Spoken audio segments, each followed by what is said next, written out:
Y continuamos con la lección 9, el plano infernal, segunda parte. Pregunta: ¿la tarea redentora es para nuestro sector o es tarea universal y cada sector tiene la tarea que le corresponde? Explicación: en momentos determinados por la ley, el amor universal utiliza grupos de espíritus encarnados para hacer esas proyecciones y, además, establecer el precedente para que en el futuro, en ese mismo mundo, otros seres lo hagan a su vez, voluntariamente, lo cual tendrá para ellos muchísimo valor espiritual.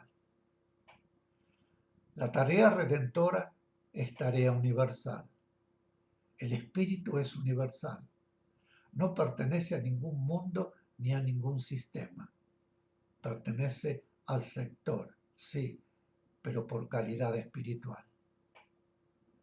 En los planos infernales habrá, tal vez, seres de muy diversas calidades espirituales, coincidentes con todos los actuales sectores del universo.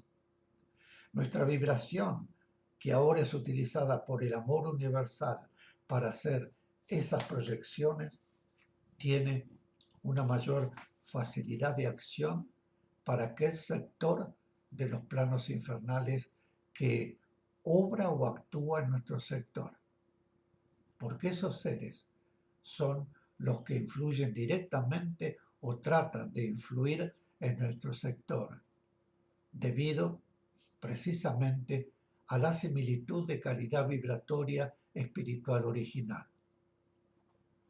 Es decir, que tiene mayor facilidad de acción porque puede ser recibida más fácilmente y, además, porque es una respuesta de amor al mal que procuran hacernos. De modo que nuestras proyecciones tienen un valor acrecentado y en otros sectores será en otro momento que la ley determine. El plano infernal, como todos los planos, es universal y como abarca todos los sectores del universo, hay en él seres de vibración espiritual que corresponde a distintos sectores del universo. Esto con respecto a los seres que fueron, digamos, arrastrados, que siguieron al conjunto guía que invirtió su vibración.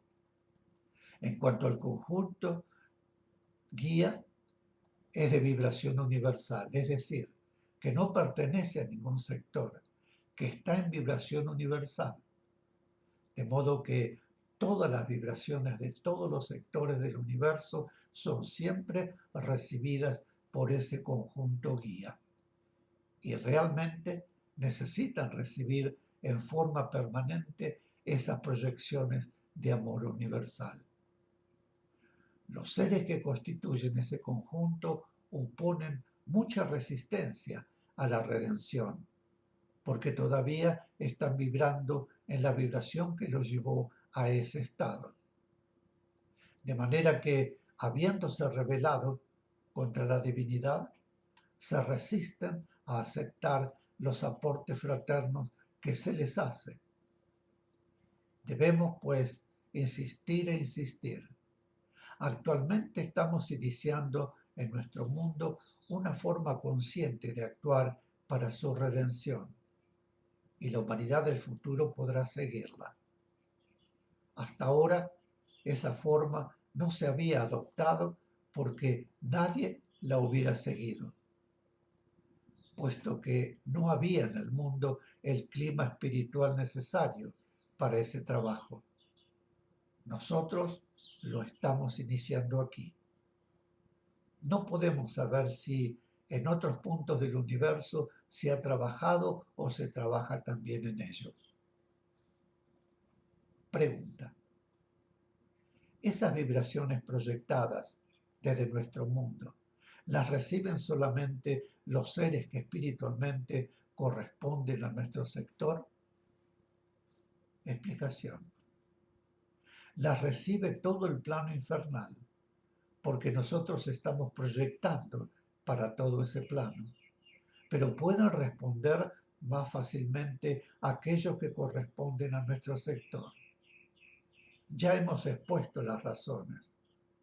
Por afinidad en la calidad vibratoria espiritual original y porque ellos son los que están trabajando en contra de nosotros, lo que significa que están más unidos a nosotros y nosotros estamos recibiendo mayor daño de ellos.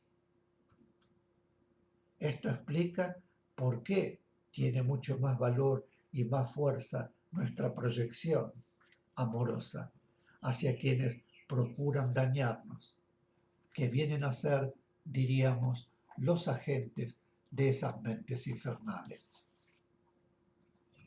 Pregunta: ¿qué relación tiene nuestra tarea con la que podrían realizar seres más evolucionados? Explicación: cuando decimos el amor universal, nos estamos refiriendo a esos seres.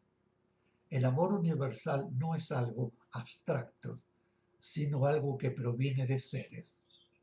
Esos seres canalizan hacia nosotros y nos utilizan como instrumentos, pues nosotros solos no haríamos nada. Ellos no lo hacen directamente, porque no hay razón para hacerlo. La ley no lo permite, porque no es una respuesta lo que están dando, sino ir en ayuda de seres que obraron nefastamente, para sí mismos y para muchos otros seres. Acuden en ayuda a través de nosotros, que somos los perjudicados por ellos, porque ello es verdadera fraternidad.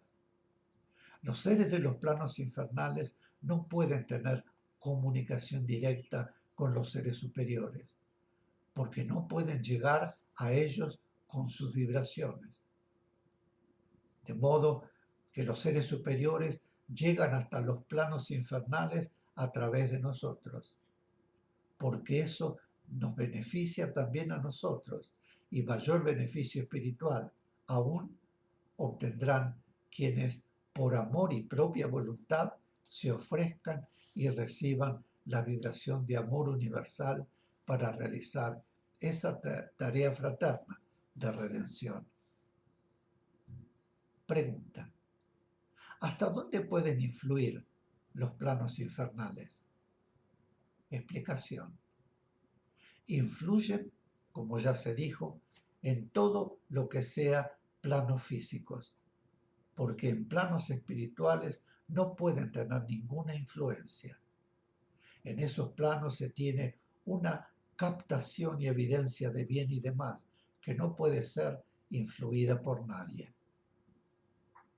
Pregunta: ¿y la partícula espiritual?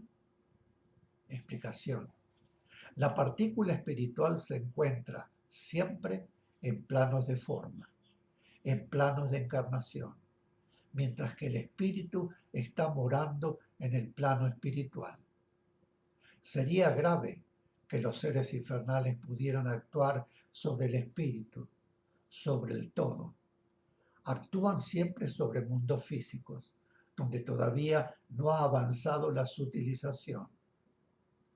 Planos físicos, planos de encarnación, planos de experiencia física.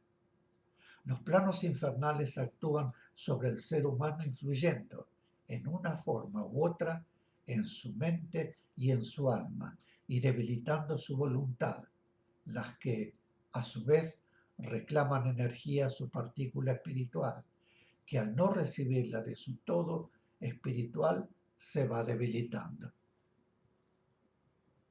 Pregunta: ¿la jerarquía de los seres infernales podría compararse con los seres que actualmente constituyen el plano crístico? Explicación: no. Un núcleo crístico está en planos divinos. Los seres infernales eran seres nacidos ya con mucho poder, con un punto evolutivo determinado, pero también con toda la responsabilidad que ese punto evolutivo significaba, y sujetos a todas las tentaciones de la trayectoria evolutiva que no realizaron, pero que debían superar sin recorrerla. La divinidad los ubicó en un punto con todas las facultades inherentes a ese punto, que les permitiría ir ayudando a los seres que debían guiar. No constituían núcleos, formaban un conjunto de seres individuales. Nacieron con la fuerza, el poder y la capacidad de discernimiento, de voluntad, correspondientes a ese punto, sin haber hecho el recorrido en la elíptica evolutiva, pero con toda la fuerza necesaria para superar en su momento las experiencias hasta ese punto. No se trataba de un progreso más acelerado. Debemos tener en cuenta que el tiempo no existe, de modo que no podemos hablar de aceleración.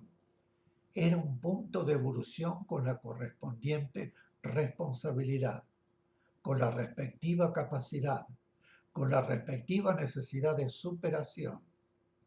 Los que lograron superar pudieron ayudar a los otros. Los que no superaron quedaron en negativo. Los planos infernales son universales, porque en el comienzo aún no existían sectores. Cuando se constituyeron los diferentes sectores, los seres que integraban esos planos ya habían invertido su vibración y estaban ubicados en el plano infernal, dentro de lo que fue luego cada sector. Recordemos que la vida evolucionante nace con una fuerza diferente y necesita de la vida no evolucionante para realizar su trayectoria involutivo-evolutiva. Pero esos seres no podían estar ubicados en cualquier sector del universo y estaban ubicados en los que después serían los diferentes sectores del universo. Los seres del conjunto inicial no tenían diferencia en el impulso de nacimiento. Todos tenían la misma calidad y todos tenían la misma capacidad. Los seres que debían guiar fueron creados con otro punto de evolución y debían ser ayudados por ellos para alcanzar un punto superior y trabajar todos después en la evolución de la vida evolucionante que habría de ir llegando. Eso fue el comienzo para preparar la involución y la evolución de la vida evolucionante que habría de llegar. Con respecto a los que se desviaron, el amor universal tiene, en periodos determinados y en los diferentes sectores, intensa y extraordinaria afluencia vibratoria. Y en esas oportunidades, miles de seres trabajan para la redención de esos seres. En cada oleada son redimidos muchos y tal vez pudieran en el tiempo llegar a ser redimidos todos. Mis queridos, hacemos una nueva pausa y volvemos enseguida. Muchas gracias.